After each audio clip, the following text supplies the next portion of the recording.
So you've got this corruption of Adam Schiff lying about the President of the United States. And in fact, rather than being a perp, as I call it, the President is a crime victim. And it's further confirmed in the Foreign Intelligence Surveillance Court issued an order just this week, yesterday, confirming that the Justice Department has disavowed 2 of the spy warrants. I want to bring you up to date on the Foreign Intelligence Surveillance Court because Judicial Watch exposed that the court's the problem as well. How did we figure that out?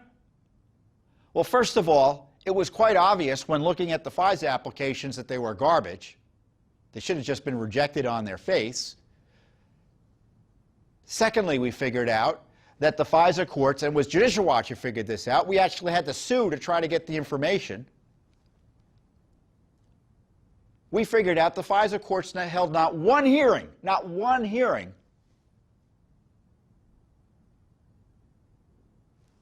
on the spy warrants targeting Trump and the president, as both as candidate and as president.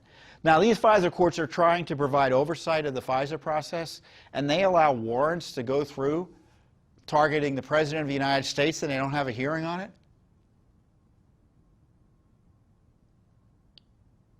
That's negligent, don't you think? And then they know 2 years ago there were reasons to suspect that the FISA courts were defrauded by the lies of the FBI, Justice Department under Obama, and then, frankly, under President Trump, by the coup cabal running the Justice Department and the FBI at the time. They didn't do anything about it. They waited to the IG report to tell them things that they knew or should have known for at least 2 years. So their response, the court's response, was to tell the FBI, I want you to give me a report as to why I should believe anything you say on these warrants, and any warrants, because of the criminality uncovered in these IG reports and the lies and misstatements uncovered in these IG reports. Obviously, I'm summarizing what the court told the FBI, but I think it's a fair summary.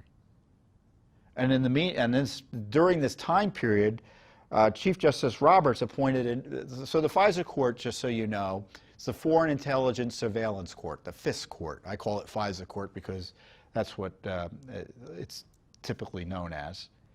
And there's a set of judges that are on the court appointed by the Chief Justice of the United States. So the head of the FISA Court recently just retired from the head of he stepped down as head. She was running the court during this, as I said, this period of fraud. And Chief Justice Roberts appointed Judge Boasberg, who is an Obama appointee, to be the presiding judge of the Foreign Intelligence Surveillance Court.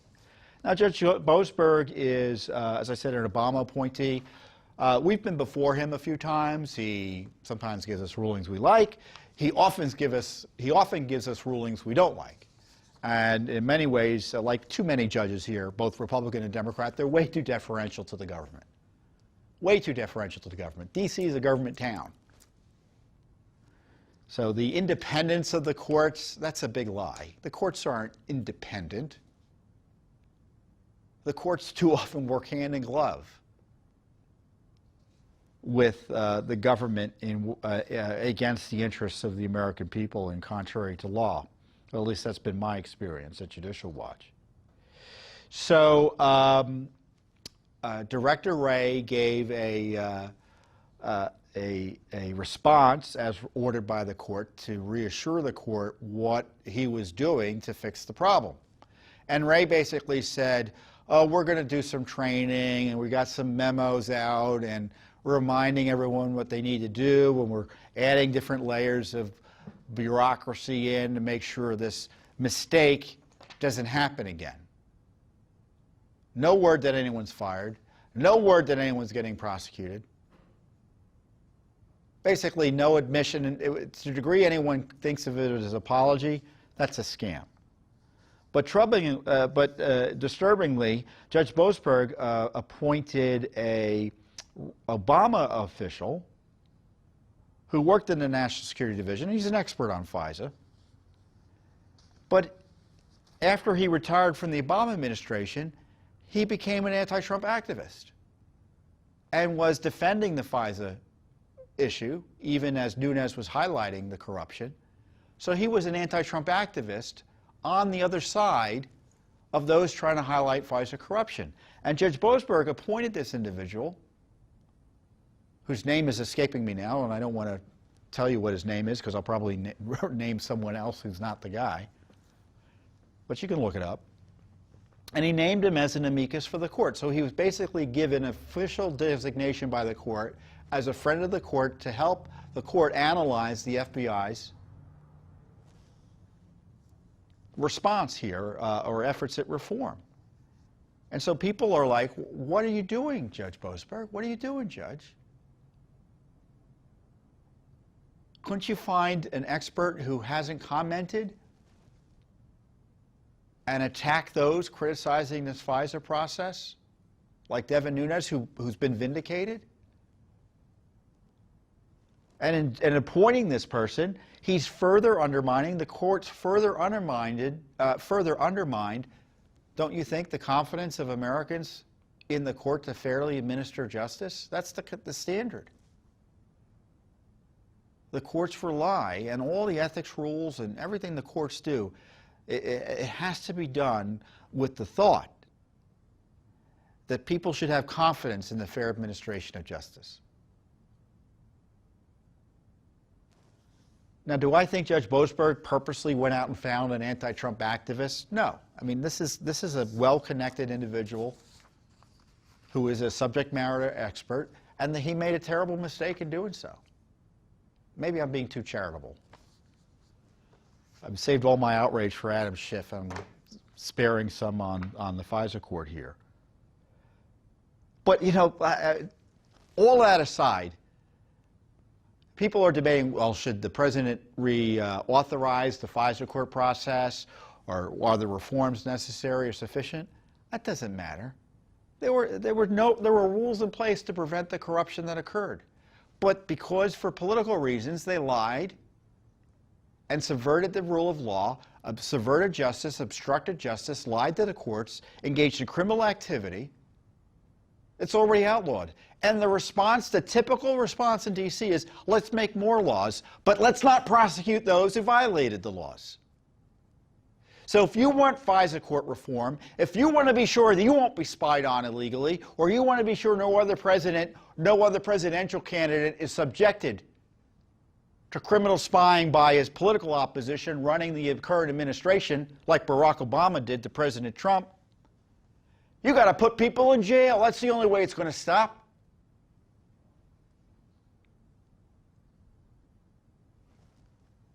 It's the only way it's going to stop. So over the next few months, you're going to hear debates on whether the FISA court should be reauthorized. Don't be distracted, America. The debate shouldn't be whether the court should be authorized. The debate should be who should be prosecuted for illegally spying on President Trump. So this is what the order says, confirming the criminality. Order regarding handling and disposition of information. Thanks in large part to the work of the Office of Inspector General, U.S. Department of Justice, the court has received notice of material misstatements and omissions in the applications filed by the government in the above captioned dockets. In re Carter Page, a U.S. person as the docket entry. DOJ assesses that with respect to the applications in docket numbers 17-375 and 17-679, quote, if not earlier, there was insufficient predication to establish probable cause to believe that Carter Page was acting as an agent of a foreign power, close quote. And that was in a December 9th letter.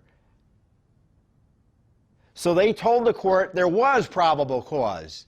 And they finally told the court that at least two in the applications, and the two applications, so remember, there was the initial application in the fall of 2016 before the election, and there were 3 renewals. And the Justice Department, interpreting this, has just told the FISA Court that the 2 latest applications, the one signed by Rod Rosenstein, I think the other one was signed by Andrew McCabe, maybe signed both on, McCabe may have had a hand in both of them, I don't have the documents in front of me, signed during the Trump administration, application 3 and 4, were garbage, were lies.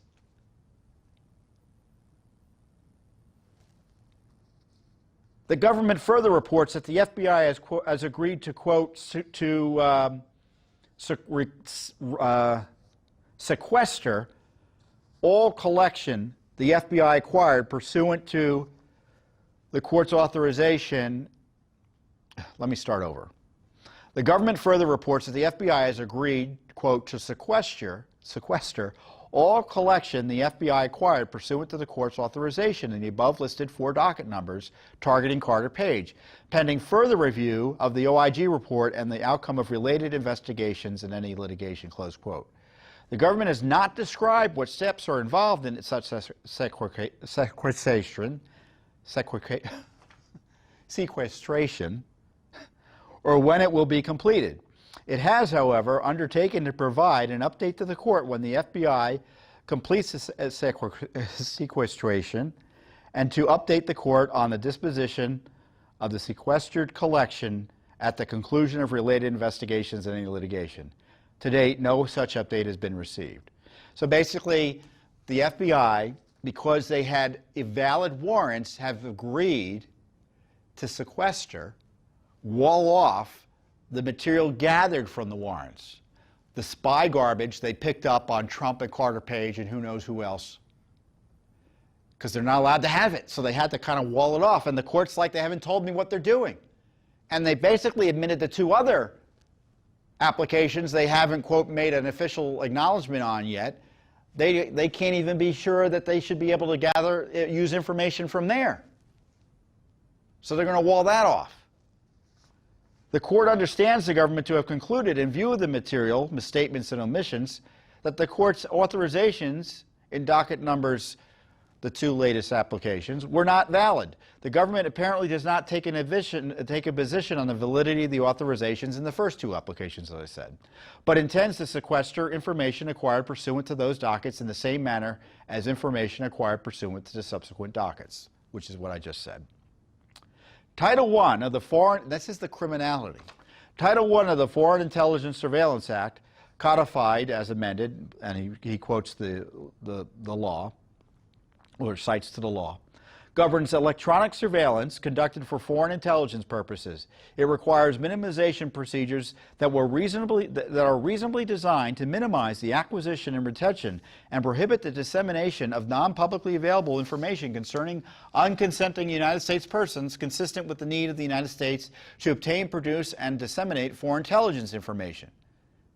It also makes it a crime to intentionally disclose or use information obtained under color of law by electronic surveillance, knowing or having reason to know that the information was obtained through electronic surveillance not authorized by FISA or other express statutory authorization. And then the court goes on to say, tell me what you're doing. Tell me how you're fixing it. Tell me how you're protecting this information.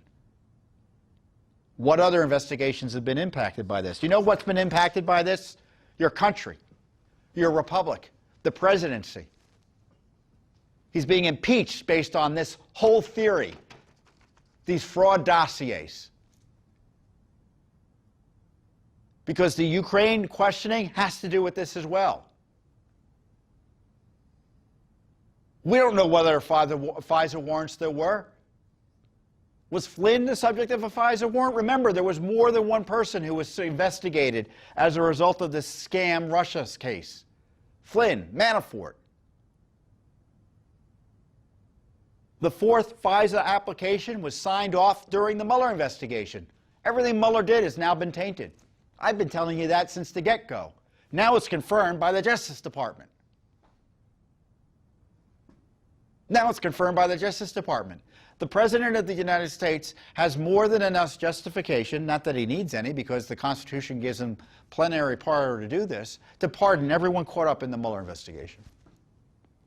He can pardon Flynn, he can pardon Manafort, he can pardon everyone. Because the investigations are tainted by criminality. And I'm still waiting for the court to say, I'm instituting criminal proceedings related to obstruction of the court process, the misuse of this surveillance. I read you the part about minimization. Do you think they minimized the collection of information on Carter Page and Donald Trump? Of course not. They were desperate. So as the corrupt liberal media that collaborated with the gang disseminating and leaking classified information that was also misleading and lying to the court would have you focus on the impeachment based on nothing, we have further confirmation the President of the United States is a crime victim.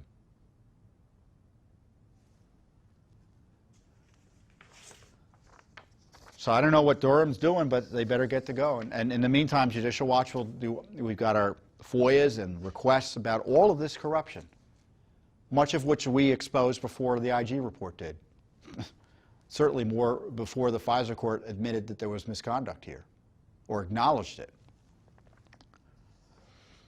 So the crisis continues, folks. Thanks for tuning in. Be sure to subscribe to our YouTube channel to catch all the latest news from Judicial Watch.